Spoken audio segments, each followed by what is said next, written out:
So over the next few weeks, I'm going to be interviewing various professionals that are essential for a real estate transaction.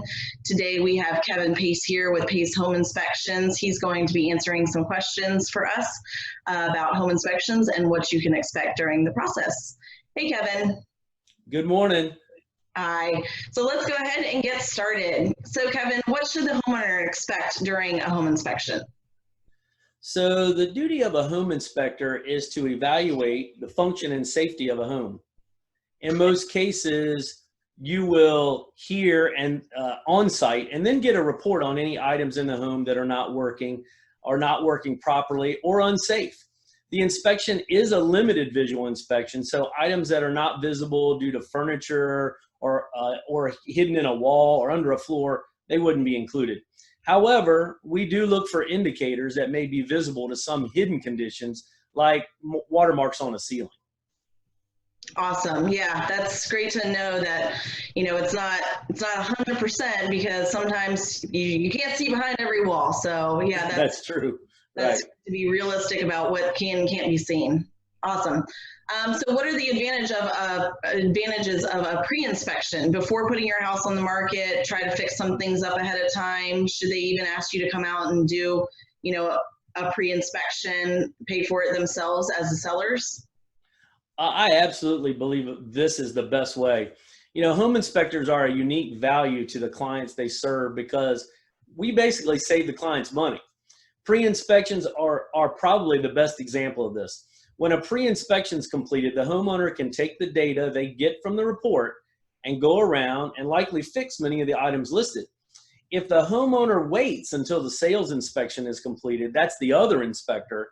Most often the buyer will require a professional complete the repairs and the homeowner will have to provide receipts. So certainly there are items professionals may be needed to repair, but overall, many of the items in an inspection report are often fairly simple repairs, so just will basically require a little time. So when you consider how much you pay contractors like plumbers, electricians, and roofers, you can see where doing many things yourself could save you a lot of money. Secondly, a pre-inspection allows you to get your house in order prior to a sale so that you can avoid leaving the buyer with negative feelings about repair items, which can often lead to a quick sale, which is a great thing for both. Awesome. Yeah, I totally agree with that too, because knowledge is key, right? So if they know ahead of time, then they're not surprised. They're not sitting there biting the nails going, oh no, what's the inspector going to find? Absolutely. Absolutely. That's really important. Yeah, awesome. So what are those most costly repairs that often come up?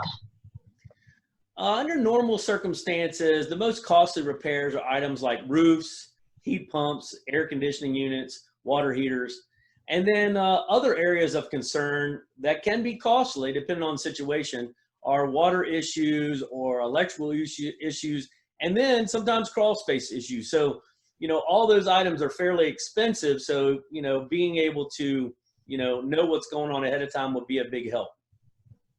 So especially in this area, crawl space issues really come up because of all of the humidity and moisture around here.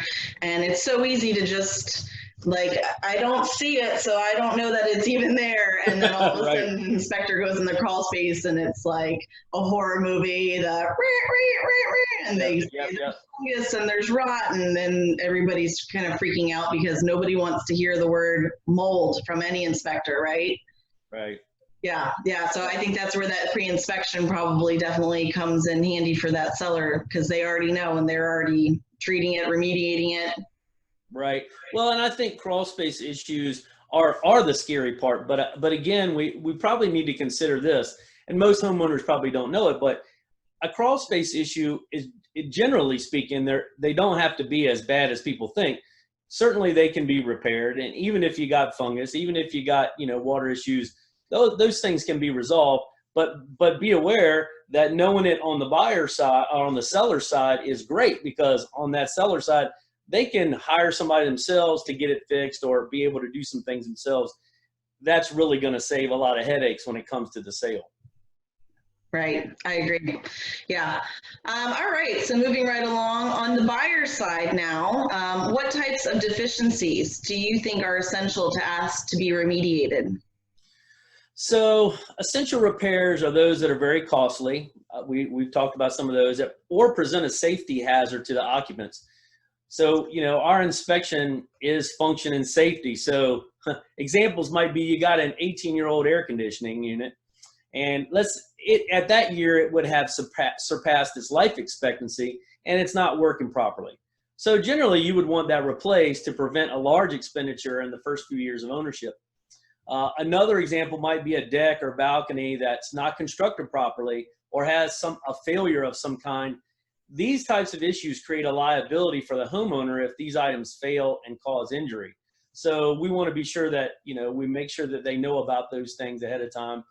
Some deficiencies can be mitigated through keeping a home warranty, obviously. So if you're the buyer and you're trying to buy a place, you still want to know about these things, obviously. And then, as you go through this process, you could get a home warranty so that after you buy, a home warranty could cover you if you decide in the negotiation process, well, I'll keep the air conditioner that's working now and use the home warranty as a backup, in the future. You have options there, I should say.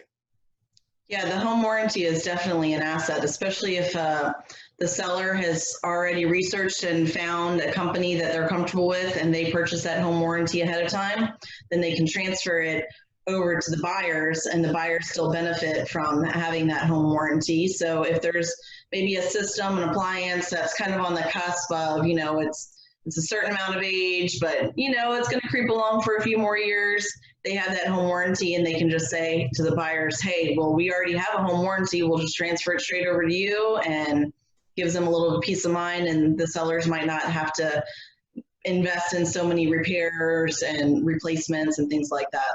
Correct. Yeah. All right. So what is a question that you're frequently asked? One of those, everybody finds out, hey, oh, Kevin, you're a home inspector. Oh. Well, usually it comes up, what's the cost of a home inspection? That's, usually they want to know that. And I know because they're having to pull this money out of their pocket. But on a middle of the road sized home, somewhere between 1,500 and 3,500 square feet, you can generally expect to pay anywhere between 250 in Virginia. Costs are generally higher in this range if you have a larger square footage. So once you get beyond a certain size, then obviously the price goes up for that inspection. Crawl spaces and special circumstances also could, raise the price, especially with some home inspectors. It's a good idea to shop around for good inspection companies and look for reviews and are companies that are Better Business Bureau members where reputation and accountability are part of their regular work practices. So when you consider the amount of money, though, you invest in this home inspection and that this report is going to provide you important data and leverage with the seller, then I can say with certainty that for a few $100s, we are one of the best values in the home buying process. Yeah, I think it's definitely one of those things of you get what you pay for. Not all contractors, not all service providers are created equal. So you have to, go by the recommendation of someone or looking on the Better Business Bureau, making sure that they have good ratings and there's someone else out there vouching for them that they're going to do a good job and not lead you astray. So everybody's always looking things up and doing the research before they buy anything. So of course, for a home inspector, they'd be doing the same thing. Absolutely. Yeah. Well, Kevin, it was great talking to you today. I really appreciate you getting on here with me and answering all of our questions.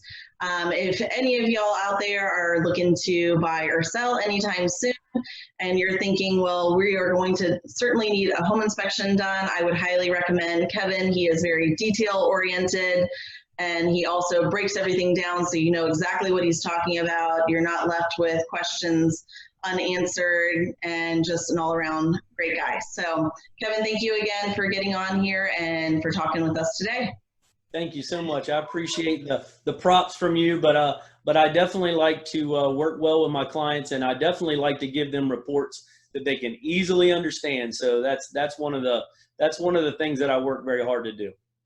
Yes, and you do a great job doing it. Thank you so much, Kevin. All right, take care. Thank you. All right.